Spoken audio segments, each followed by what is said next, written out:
Assalamualaikum warahmatullahi wabarakatuh. 97,6 Gesma FM, kreatif, gaul, dan santun. Selamat siang Gesmania dimanapun berada. Semoga kabarnya selalu dalam keadaan yang berbahagia dan sehat selalu. Dan balikan lagi sama Alvin Syahputra di sini.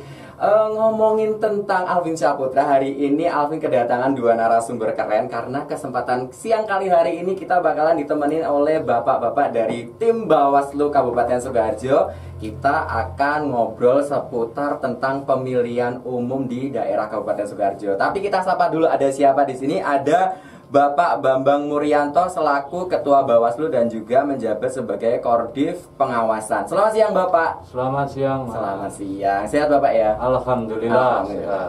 Terus ada yang kedua narasumber kita juga gitu kan. Yang kedua ada siapa ini? Bapak Rohmat Basuki selaku Koordif Penanganan Pelanggaran. Selamat siang Bapak. Selamat siang. Selamat siang. Assalamualaikum warahmatullahi wabarakatuh. Waalaikumsalam warahmatullahi wabarakatuh. Sehat Bapak? Alhamdulillah sehat. Sehat gitu ya. Jadi kesempatan siang kali hari ini kita akan ngobrol dengan tim Bawaslu yang sudah dinarasumberi oleh Bapak dari Pak Bambang Muryanto dan juga Bapak Rohmat Basuki tentang pengawasan data pemilihan yang ada di Kabupaten Sukoharjo. Oke deh, kalau gitu langsung aja nggak usah panjang lebar. Monggo Bapak, ini siapa dulu yang mau memulai? Pak Bambang dulu, Ya. Silahkan Bapak. Iya. Ya, selamat siang sahabat Gesma. Iya, selamat siang. Jadi terkait dengan pengawasan daftar pemilih, ini prosesnya panjang ya, tidak langsung di ujung, tapi ini prosesnya sudah mulai sejak 16 Juli sampai dengan sekarang, dan nanti otomatis sampai dengan pemungutan suara. Tahapan-tahapan dari pengawasan daftar pemilih ini yang pertama adalah pengawasan pelaksanaan coklit, terus pengawasan pemutakhiran daftar pemilih, pengawasan DPS, dan penetapan DPT. Setelah DPT pun ini masih ada tahapan, yaitu ini untuk pemutakhiran perbaikan daftar pemilih. Walaupun tidak bisa menambah dan mengurangi daftar pemilih, tetapi perbaikan daftar pemilih ini tetap harus dilakukan. Yang pertama yang dilakukan adalah perbaikan elemen data yang dimungkinkan masih ada kesalahan, baik itu tanggal lahir, alamat, nama, dan lain-lain. Dan juga dalam pemeliharaan ini juga menandai pemilih-pemilih yang ada di daftar pemilih yang sudah tidak memenuhi syarat, dan ini harus ditahan nanti C6-nya atau surat pemberitahuan menggunakan hak pilih ini untuk tidak disampaikan, karena takutnya nanti bisa disalahgunakan. Jadi kalau mohon maaf ini Bapak, terkait dengan tahu dan tidak tahunya itu, ini valid dan tidak, itu seperti apa sih? Maksudnya data pemilih itu loh, coklit itu tadi. Ya, saat ini mulai tanggal 28 Oktober kemarin, daftar pemilih tetap ini kan sudah ditempelkan di papan-papan pengumuman di desa dan kelurahan, dan juga ditempelkan di wilayah TPS masing-masing. Selain itu, masyarakat atau pemilih ini dapat mengecek data pemilihnya di lindungi hak pilih kpu.go.id. Lindungi hak pilih.kpu.go.id. Ya betul. Jadi di situ warga masyarakat yang sudah mempunyai hak pilih, yaitu 17 tahun ke atas ataupun yang sudah menikah sebelum 17 tahun tapi sudah menikah, ini bisa mengecek apakah dia terdaftar atau enggak. Karena ini penting terkait dengan daftar pemilih ini, karena kalau tidak terdaftar dalam daftar pemilih, ini termasuk dalam pemilih-pemilih yang rentan. Karena surat suara sebagai dasar menggunakan hak pilih ini cuma dicetak sejumlah DPT plus 2,5%. 2,5% ini adalah cadangan untuk rusak, bukan cadangan yang belum terdaftar. Jadi kita harus bisa memetakan ini. Kalau mungkin nanti masih banyak penduduk atau warga masyarakat Kabupaten Sukoharjo yang belum terdaftar, kita harus bisa petakan secepatnya untuk mengambil kebijakan nantinya langkah-langkah terkait pemenuhan hak, karena mereka juga punya hak, tetapi betul. dilayani 1 jam terakhir, yaitu jam 12 sampai jam 1 siang. Ini kan yang rentan. Dan itu pun harus terpenuhi syarat-syaratnya. Yang bersangkutan menggunakan hak pilihnya sesuai dengan EKTP, dan juga ada syarat lagi, surat suaranya harus tersedia, atau surat suara di TPS tersebut masih ada. Nah, ini kan yang riskan. Tapi karena pada prinsipnya pemilih yang tidak terdaftar dalam DPT ini adalah pemilih yang tidak mempunyai surat suara. Tidak memiliki surat suara ya Pak ya. Gitu. Oke, mungkin kalau dari Pak Rahmat ada yang mau ditambahkan Bapak, monggo Pak. Informasi apa terkait dengan pemilihan data ini seperti itu? Menindaklanjuti apa yang disampaikan oleh Pak Ketua tadi terkait dengan DPT, memang kita harus lihat dari substansi demokrasi itu sendiri. Betul. Ya, artinya bahwa hak politik warga negara salah satunya itu adalah hak untuk memilih. Betul. Itu yang harus kita benar-benar jaga. Nah, kami di Bawaslu berusaha untuk melindungi hak pilih dari orang-orang ataupun pemilih-pemilih yang mungkin belum terdaftar, kan seperti itu. Jadi seperti kita ketahui, institusi yang mengurusi terkait dengan masalah DPT itu terutama di Pilkada ini adalah KPU dan jajarannya. Nah, kalau sampai terjadi misalnya kita bermisalnya aja kesemerawutan di DPT, maka itu pasti akan menimbulkan potensi terjadinya kerawanan-kerawanan, terutama pada saat pemungutan suara nanti. Kalau itu kita tarik ke atas misalnya, kita kembali lagi pada kinerja pada saat kemarin pada waktu coklit itu bagaimana? Apakah sesuai dengan PKPU atau belum? Misalnya pada saat teman-teman PPDB dalam melakukan pemutakhiran data, apakah juga sudah benar-benar secara teknis tupoksinya dilaksanakan? Semisal, apakah menanyakan KK atau KTP terhadap para pemilih tersebut? Karena bagaimanapun juga harus kita lihat bahwa satu suara itu, entah itu suara jenderal, presiden, atau siapapun, itu sama artinya dengan suara-suara kita, gitu kan. Jadi istilahnya kalau bahasa Jawa itu kan hitung jiting, kan seperti itu. Nah, inilah yang ingin kita jaga, artinya bahwa jangan sampai warga negara itu kehilangan hak pilihnya, terutama warga negara yang mempunyai hak pilih. Itu yang ingin kami sampaikan.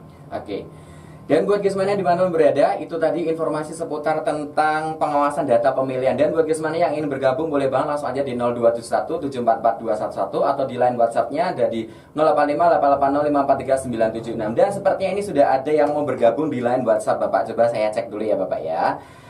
Oke, ini dari Putri yang ada di Kartasura. Mohon maaf Bapak, izin bertanya. Tadi Bapak barusan menyampaikan bahwasannya pemilihan data itu atau coklit data itu sesuai dengan SOP. Bagaimana taunya kalau petugas coklit itu melakukan sesuai dengan SOP Bapak? Terima kasih. Dari Putri yang ada di Kartasura, salam hormat. Terima kasih Bapak. Monggo Bapak, ini mau dari Pak Bambang atau dari Pak Rahmat? Mungkin saya nambah ya. Jadi SOP dari pemutakhiran daftar pemilih ini yang pertama adalah petugas pemutakhiran daftar pemilih ini harus datang door to door dari rumah ke rumah setiap kakak. Yang kedua adalah karena ini coklit, pencocokan dan penelitian. Ini harus ada yang dicocokkan. Yang dicocokkan apa? Daftar pemilih atau DP4 ya, bahan coklit itu dengan data kependudukan yang dimiliki oleh warga.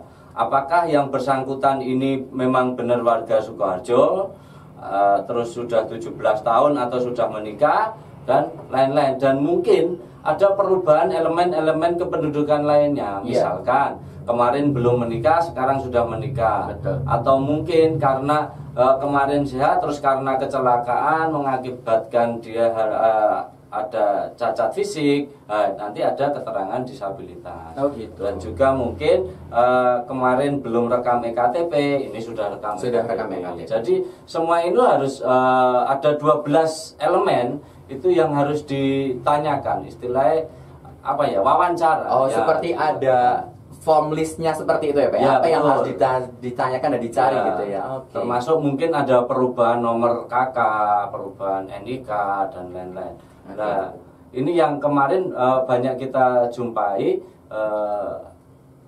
pelaksanaannya ada di beberapa wilayah itu yang tidak sesuai prosedur tersebut. Nah, dan jelas ketika petugas PPDB keluar dari rumah tersebut itu harus dikasih stiker sebagai bukti dia sudah dicokli oleh petugas. Itu. Ya. Mungkin Mas Roman mungkin monggo Bapak menambahkan. Artinya bahwa bagi kami di Bawaslu itu tetap pada intinya itu bagaimana menjaga hak pilih dari para pemilih. Betul. Terutama di sini adalah seperti disampaikan oleh Pak Ketua tadi, banyak sekali hal-hal yang harus diperhatikan dalam dalam melakukan pemutakhiran data pemilih tadi. Artinya bahwa bagaimana si petugas PPDB itu datang door to door dan sebagainya. Intinya apa? Intinya dengan door to door itu diharapkan bahwa hasil yang disampaikan pemutakhiran data itu benar-benar sesuai dengan fakta yang ada. Kan? Lebih valid gitu lebih ya Pak. Valid. Jadi tidak berdasarkan misalnya dikira-kira dan sebagainya kan seperti itu. Karena apa? Karena bahwa apalagi ini di Pilkada Kabupaten Sukoharjo kan dengan jumlah DPT kemarin 660.487 itu yang sudah ditetapkan. Artinya ada kemungkinan juga bahwa masih ada warga yang belum tercoklit atau terdaftar. Karena itu kami harapkan juga selain dari kami masyarakat itu ikut berpartisipasi juga. Artinya bagaimana? Artinya bahwa sekarang ini kan DPT sudah ditempel di tiap-tiap kelurahan atau desa. Mereka bisa mengecek, apakah namanya itu sudah masuk atau belum, sehingga bisa disampaikan ke petugas kan sehingga nanti mereka tetap masih mempunyai hak pilih dengan seperti dikatakan oleh Pak Ketua tadi dengan menggunakan EKTP itu yang kami harapkan. Karena seperti kita lihat bahwa siapa sih yang mengawasi tentang DPT ini? Kalau kita melihat betul, selama ini yang lebih aktif maksudnya dalam pengawasan itu kan yang kami tahu itu adalah dari Bawaslu. Betul. Itu yang akhirnya membuat kami sebenarnya itu memang sudah menjadi tugas dan kewajiban kami sebagai pengawas. Tetapi kami juga mengharapkan partisipasi masyarakat untuk ikut aktif juga. Jadi dalam hal ini apakah misalnya nama saya sudah tercek atau belum kan? Jangan sampai nanti di belakang hari timbul yang namanya itu kehebohan atau kegaduhan. Jadi segera bisa diselesaikan. Karena apa? Karena potensi pemilih yang belum terdaftar itu menurut kami juga masih ada gitu ya Mas. Ini berhubungan dengan kertas suara atau logistik. Nah, bagaimana jika satu TPS itu ternyata logistiknya nanti ternyata setelah dihitung itu kurang. Nah, itu kan artinya ada penghilangan hak pilih kan seperti itu. Karena itulah makanya kami berusaha mengantisipasi itu. Kami juga sudah berkoordinasi dengan KPU juga kan seperti terkait dengan hal itu. Mungkin nambahin monggo Bapak. Jadi kita ini juga membentuk posko aduan ya di kecamatan-kecamatan, di kantor Panwascam dan juga di kantor Bawaslu. Jadi warga masyarakat Sukoharjo yang merasa dirinya kemarin itu belum dicoklit gitu kan, karena tahunnya baru sekarang ini boleh melaporkan ke kita. Nanti akan kita bantu cek apakah sudah masuk dalam daftar DPT atau belum. Dan nanti kalau belum, ini kita juga bisa kasih skenario untuk melayani warga masyarakat Sukoharjo yang belum terdaftar dalam DPT agar potensi penghilangan hak suara ini bisa diminimalisir. Dan juga perlu diketahui sesuai dengan Undang-Undang 10 terkait dengan pelaksanaan pemilihan bupati dan wakil bupati Kabupaten Sukoharjo ini. Di undang-undang itu pidana terkait dengan daftar pemilih ini lebih banyak dibandingkan dengan pelanggaran lainnya atau pidana lainnya. Karena hampir ada 10 pasal di situ. Nah, lebih jelasnya Mas Roman itu terkait dengan pidana pemilihan, terutama terkait dengan daftar pemilih. Terima kasih Bapak. Jadi begitu ya Mbak Putri yang ada di Kartasura terkait dengan tadi pertanyaannya adalah coklit itu sesuai atau belum sesuai dengan SOP atau belum. Ternyata tadi sudah dijelaskan oleh beliau narasumber kita bahwasanya itu ada beberapa list pertanyaan yang memang itu harus diisi dan itu memang harus diselesaikan begitu ya Bapak-bapak ya. Nanti 7 Voice Gisma FM Kartasura balik lagi sama Alvin Syahputra di sini masih bersama dengan tim Bawaslu Kabupaten Sukoharjo, ada Bapak Bambang dan juga Bapak Rahmat. Menyambung dari obrolan sebelumnya tadi ada sedikit ulik obrol tentang pidana gitu Bapak. Monggo ini agak menggelitik gitu. Kalau biasanya masyarakat yang berbau dengan pidana mempidanakan itu semangat gitu. Monggo Bapak silakan. Terima kasih Mas Alvin ya, terkait dengan pidana memang bahwa di Undang-Undang 10 tahun 2016 terkait dengan pilkada itu memang ada pasal-pasal pidana, terutama di sini terkait dengan daftar pemilih gitu kan. Itu di sekitar pasal 177 sampai dengan 178. Betul. Nah, salah satunya adalah bagaimana pasal pidana itu juga mengatur terkait dengan penghilangan hak pilih kan, seperti itu. Penghilangan hak pilih itu kan artinya bahwa ada suatu kesengajaan bahwa seseorang itu kehilangan hak pilihnya kan, seperti itu. Nah, ini juga ada pasal yang mengatur di 177 itu, di mana hukumannya itu kalau kurungan itu 12 bulan sampai dengan 72 bulan. Ditambah dengan denda, ditambah dengan denda itu minimal 12 juta, kemudian maksimal 72 juta. Sangat lumayan menurut saya. Banget gitu, Pak. Betul. Nah, di sini kita ambil contoh, misalnya memang ada seseorang yang merasa dia itu masih punya hak pilih, kemudian sudah laporan kepada BPS tapi tidak ditindaklanjuti. Nah, itu ada unsur mens rea di situ. Bahasa hukum itu ada niat. Betul. Ya, ada niat bahwasanya sudah ada usaha untuk masyarakat itu untuk mengajukan bahwa dia sudah melaporkan bahwa belum masuk dalam daftar pemilih, tapi ternyata tidak dilanjuti. Nah, kami di Bawaslu tentu kalau memang dia itu melaporkan kepada kami, tentu akan kami proses dengan pasal pidana tadi kan, seperti itu. Jadi di sini tidak hanya persoalan administrasi, Mas, tapi di sini ada persoalan hak politik kan, seperti itu. Itu yang kembali lagi harus saya katakan bahwa itu yang akan kita jaga. Jadi jangan sampai masyarakat yang sebenarnya itu mereka memiliki keinginan memilih, kemudian mereka juga mempunyai hak pilih tidak dicabut, itu sampai kehilangan hak pilihnya. Ini harus kita seperti juga dalam mas kami itu kan menjaga hak pilih di seluruh negeri kan, seperti itu adalah pengejawantahan dari pasal itu tadi. Seperti itu. Mungkin kalau dari Pak Bambang ada Bapak yang mau disampaikan, ditambahkan itu terkait dengan pidana gitu, atau ada informasi lain, monggo Pak. Jadi terkait dengan pidana pemilihan yang berhubungan dengan daftar pemilih ini, dan apabila itu dilakukan oleh penyelenggara pemilu, nah ini juga akan lebih tinggi lagi sanksinya. Jadi ada tambahan sepertiga dari sesuai dengan peraturan perundang-undangan tadi. Terus yang kedua termasuk pidana di sini adalah menghalang-halangi pemilih. Misalkan mungkin juga ada ada bos gitu yang menghalang-halangi karyawannya untuk ataupun istilahnya pembantu rumah tangga dengan itu dihalang-halangi untuk biar dia tidak bisa menggunakan hak pilihnya, ini juga ada ancaman pidananya juga. Jadi, tapi ada ya Pak kasus atasan itu, tapi belum ada ya sejauh ini. Belum. Sampai saat ini belum ya. Jangan sampai ya Pak ya, kalau kita berada jangan sampai. Tapi kalau secara undang-undang, secara itu ada ya Pak ya aturan seperti itu. Oke deh, kalau gitu kita sapa dulu ya, sudah bergabung di 744211. Assalamualaikum.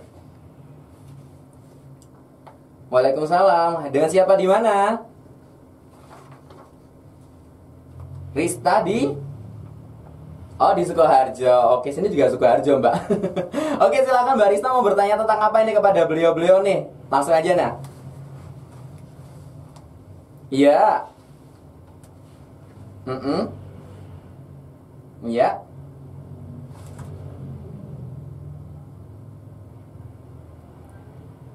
Oh gitu. Oke, terima kasih sama-sama Mbak Rista. Oke deh. Jadi begini Bapak, saya coba riset ya. Tadi agak sedikit kecil suaranya. Jadi terkait dengan pemilihan data nanti, apakah ada update online-nya? Karena mungkin yang dipertanyakan selama ini kan beberapa kali kan semua pembelajaran pun dilakukan secara online gitu ya. Mungkin Bawaslu ada nggak nih kegiatannya lewat online gitu? Salah satunya penghitungan suara seperti itu. Monggo Bapak.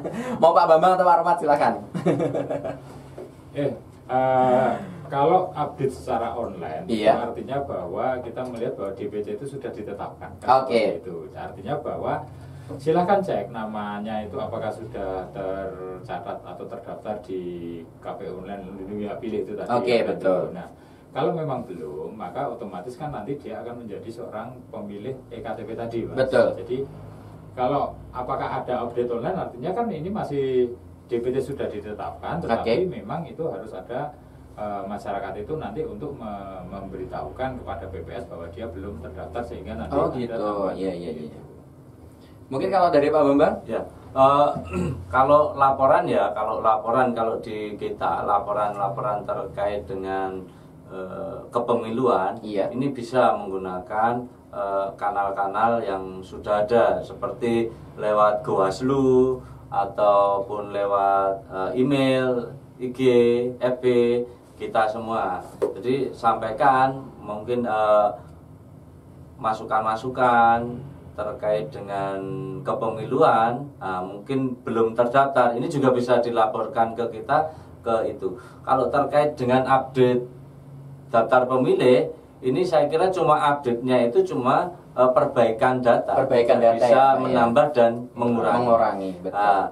Yang belum terdaftar ini sebisa kita petakan agar nanti bisa terpenuhi kebutuhan surat suaranya. Nah itu kalau untuk dimasukkan di daftar pemilih ini sudah tidak bisa karena memang sudah ditetapkan. Tapi nanti kita usahakan untuk bisa melayani hak politik warga tersebut yang belum terdaftar sebagai sebagai pemilih di daftar pemilih, tetapi juga harus memenuhi syarat-syarat tadi, yaitu KTP Kabupaten Sukoharjo gitu kan, memang benar-benar warga Kabupaten Sukoharjo, sudah 17 tahun dan lain-lain. Baik, begitu ya Mbak Rista ya yang ada di Sukoharjo tadi. Kita sapa dulu yang sudah bergabung di line WhatsApp di 976. Ini ada dari selamat siang Kak Alvin, ini aku dari Kilang yang ada di Mancasan. Mancasan itu daerah masih Sukoharjo ya Pak ya? Baki ya itu ya masuknya. Mohon maaf izin bertanya kepada Bapak Rohmat dan juga Bapak Bambang. Karena saat ini masih pandemi, untuk penghitungan surat suara itu nanti biar tidak berjubel, apakah dilakukan juga secara online? Atau tidak ada online? Atau hanya boleh dilaporkan ke tiap TPS saja atau seperti apa? Terima kasih Kak Alvin. Dari Mbak Kilang ini yang ada di Mancasan. Monggo Bapak, ini kok semuanya serba online ya? Memang sekarang baru musim online. Iya, mungkin gitu ya. Termasuk juga pemungutan suara online. Tetapi pada dasarnya bahwa untuk nanti pada saat pemungutan suara suara tetap dilakukan secara manual. Betul. Hanya memang harus memenuhi protokol kesehatan. Bagaimana itu kerumunan itu tidak lebih dari 50 dan sebagainya. Nah itu nanti kan secara teknis diatur oleh dengan PKPU. Terkait juga dengan adanya hand sanitizer di situ, kemudian menggunakan sarung tangan yang sekali pakai, atau menggunakan coblos. Nah itu yang memang sekarang itu sedang disusun oleh di KPU sendiri, KPU RI. Nah, artinya bahwa tidak ada yang namanya itu penghitungan online kan gitu. Seperti itu, tetap perhitungan dilakukan secara manual. Memang pada saat pemungutan suara nanti bagaimana teknis itu agar memenuhi standar-standar protokol kesehatan terutama terkait dengan COVID-19 ini. Jadi begitu. Mungkin kalau Pak Bambang mau nambahkan monggo Pak. Mungkin ini ide menarik juga ya. Mungkin yang gitu, dimaksudkan Mbak siapa tadi? Mbak Kilang yang ada di Mancasan kalau tidak salah tadi. Ini mungkin penghitungannya nanti disiarkan gitu. Mungkin kayak pemilu presiden gitu ya Pak ya. Mungkin gitu ya. Tapi titiknya itu ada 1775 TPS. Tapi ini bagus. Mungkin nanti bisa kita komunikasikan ya dengan KPU untuk ketika pas penghitungan itu bisa di-live-kan di YouTube dengan nama mungkin TPS berapa, desa mana, kecamatan mana. Tapi ini bagus bisa, biar masyarakat yang pengen mengikuti atau melihat proses penghitungan suara, tetapi juga karena masih di tengah pandemi COVID. Nah ini dari aspek keterbukaan ini bagus, karena memang syarat untuk penghitungan ini salah satunya juga harus terbuka, transparan gitu. Ya Pak ya, jadi tidak ada yang ditutupi ya. Betul gitu. Kalau ini dilakukan secara sembunyi-sembunyi pun kan bisa mengakibatkan nanti PSU atau penghitungan ulang ataupun malah menjadi PSU. Gitu. Suara ulang. Terima kasih Mbak Kilang. Ini idenya malah jadi bagus, ini malah menjadi sumbangsih pemikiran untuk dari Bapak Bawaslu gitu. Tapi ngobrolin tentang pekerjaan Bapak Bawaslu ya, terlepas dari ngobrolkan tentang pemilihan data, pemutakhiran data dan validitas data ini tadi, ternyata beliau ini juga sudah banyak banget pekerjaan di belakang layar. Yang mungkin taunya ya udah yang penting nyoblos gitu. Tapi ternyata di belakang itu ada banyak banget yang akan dikerjakan oleh beliau gitu ya. Netizen Musik Gesma FM Kartasura balik lagi bersama dengan Bapak Roma dan juga Bapak Bambang selaku tim Bawaslu yang hari ini kita sedang bincang-bincang asik gitu ya. Oke deh, kalau gitu kita langsung aja lanjutin obrolan kita Bapak. Nah, ini ada salah satu pertanyaan saya pribadi nih Bapak gitu ya. Jadi terkait dengan pengawasan data pemilih, apakah juga ini melibatkan dari tim ses dari setiap pasangan calon gitu?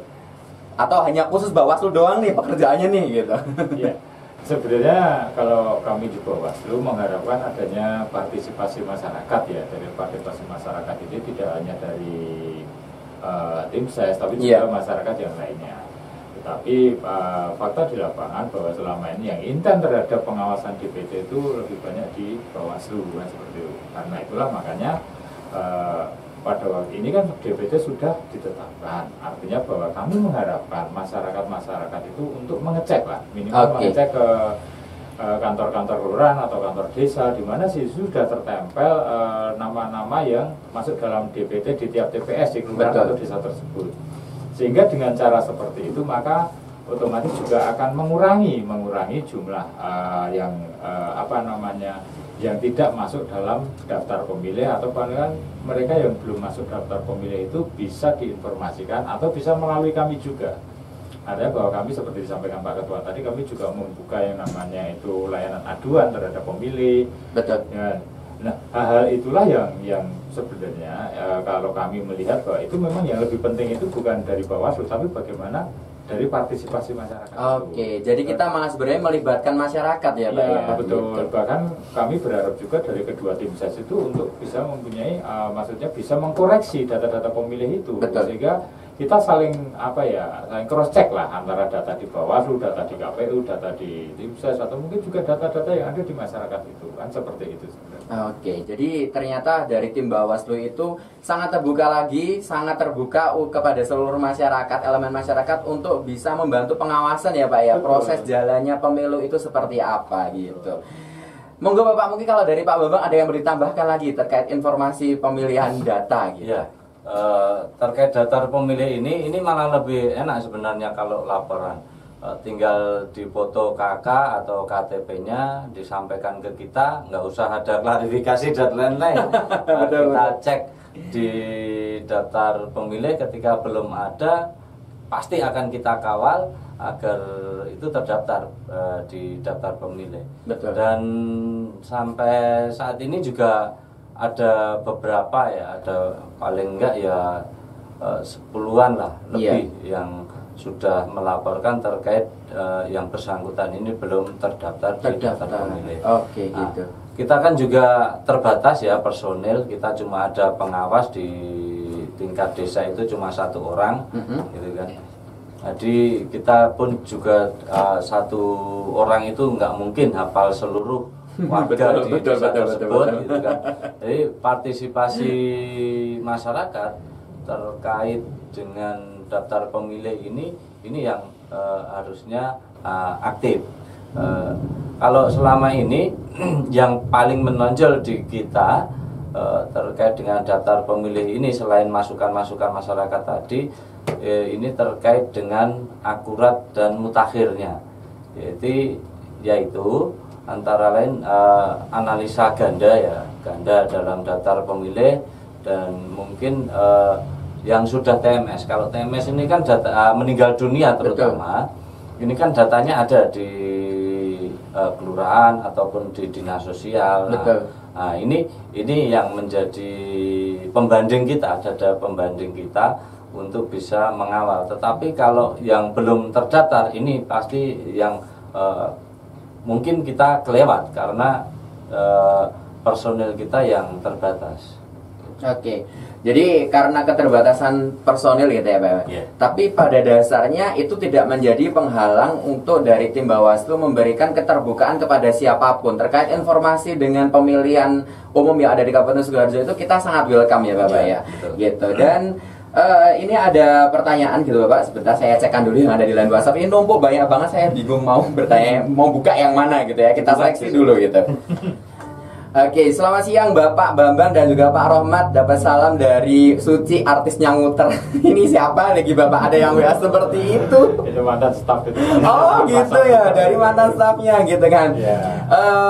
Pak mau tanya Pak, ini terkait dengan pemilu besok itu kira-kira dari tim SES itu boleh ikut terjun mengamati langsung apa tidak gitu. Ini dari Mbak Suci bertanya seperti itu. Maksudnya mungkin ya, maksudnya dimaksud pengawas mungkin ada dia duduk di situ mungkin ya Pak ya. Pengawas apa sih kayak istilahnya kalau dari tim SES itu ada yang mengawasi dari awal sampai akhir gitu, saksi. boleh nggak sih? Saksi gitu ya? Ya. Mungkin saksi gitu ya Pak ya. Monggo Bapak. Ya, kalau saksi ya memang harus. Harus ya Pak ya. Oke. Jadi tidak ada misalnya dia itu sebagai tim ses kan pasti mereka itu akan menempatkan orang untuk menjadi saksi. Oh gitu. Oke. Memang harus dari awal sampai akhir, jangan sampai saksi itu hanya datang di setengah hari, kemudian setengah harinya sebelum selesai sudah pergi kan seperti itu. Gitu. Jadi ya harus memang. Jadi harus ya, harus saksi itu tetap harus ada gitu kan. Jadi biar kita terlihat transparan juga valid ya Pak ya. Jadi biar selama apa yang kita obrolkan sejauh ini itu terkait dengan pemilihan data itu tidak di masyarakat itu ini adalah manipulasi nih, tidak seperti itu ya Pak ya gitu kan. Dan mungkin tadi juga menjadi salah satu ide menjadikan obrolan kita tadi lebih enak ketika tadi salah satu monitor Mbak Kilang yang ada di Manchester itu mengusulkan lewat online biar gak berkerumun gitu ya. 97 Boys Gesma FM Kartasura balik lagi dengan Alvin Syahputra di sini dan juga ada Pak Bambang selaku Ketua Bawaslu Sukoharjo dan juga ada Pak Rohmat gitu. Dan di kesempatan terakhir ini mungkin ada pesan untuk masyarakat Kabupaten Sukoharjo Bapak. Monggo sebelum ada closing statement jam sudah ternyata udah mau jam 3 aja nih ya ternyata. Monggo dari Pak Bambang dulu atau Pak Rohmat? Ya. Ini bukan pesan ya, kami berharap bahwa pilkada ini, bagaimana pilkada Sukoharjo ini menjadi pilkada yang berintegritas, berkualitas, itu harapan kita semua. Dimana mari kita jaga kondisi Sukoharjo itu agar tetap kondusif. Apapun pilihannya itu adalah hati nurani pemilih yang ada di Sukoharjo ini. Silakan pilih siapapun, apakah itu paslon nomor 1 atau paslon nomor 2. Itu silakan, itu menjadi hak politik dari pemilih semua. Tapi yang pasti bahwasanya tetaplah kita sebagai warga Sukoharjo juga menjaga kondisivitas semuanya ini. Betul Bapak. Kami juga ingin ada partisipasi masyarakat. Mari kita jaga. Misalnya partisipasi dalam hal pengawasan atau memang kalau ada komunitas yang ingin aktif di pilkada ini tapi tidak tahu jalannya, silahkan mendaftar sebagai pemantau selama di lewat KPU Kabupaten Sukoharjo. Betul.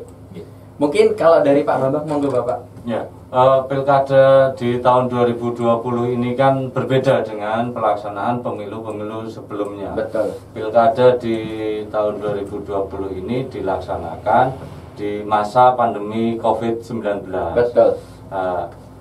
Dalam pelaksanaan pilkada ini yang diutamakan adalah kesehatan dan keselamatan masyarakat. Ya. Maka dari itu kami menghimbau kepada seluruh stakeholder pemilihan, baik itu masyarakat, tim kampanye, paslon, dan penyelenggara untuk selalu mematuhi protokol kesehatan. Betul. Karena pilkada 2020 ini yang utama adalah keselamatan dan kesehatan.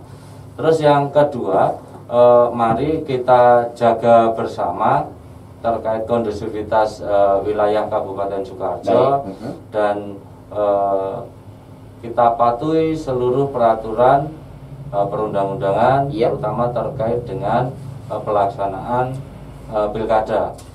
Kalau misalkan tidak boleh pawai, konvoy, ya jangan harus patuh ya, konvoy di kampanye. Di sebelum tanpa COVID aja dilarang, apalagi ini di masa pandemi COVID. Betul. Mungkin itu aja. Oke, baik, terima kasih buat siapapun yang sudah bergabung di kesempatan siang kali hari ini. Sampai akhirnya hujannya juga sudah mulai reda. Kalau boleh saya singkatkan dari obrolan kita dari awal jam 2 sampai dengan akhir jam 3 ini antara Pak Bambang dan juga Pak Rohmat itu adalah tetaplah menjadi masyarakat yang berintegritas gitu kan, tetap menjaga kondusivitas dan juga tetap patuhi protokol kesehatan demi keberlangsungan dan suksesnya pemilihan di Kabupaten Sukoharjo ini. Mungkin kalau dari Alvin sekian dulu. Terima kasih buat siapa yang sudah bergabung. Semoga sukses selalu, bahagia selalu. Mohon maaf apabila masih banyak salah-salah kata. Terima kasih buat Pak Bambang dan juga Pak Rohmat atas kedatangannya dan juga informasi yang sangat luar biasa. The last but not least, jangan takut menjadi pribadi yang kreatif, gaul dan santun. Wassalamualaikum warahmatullahi wabarakatuh, and you cheers.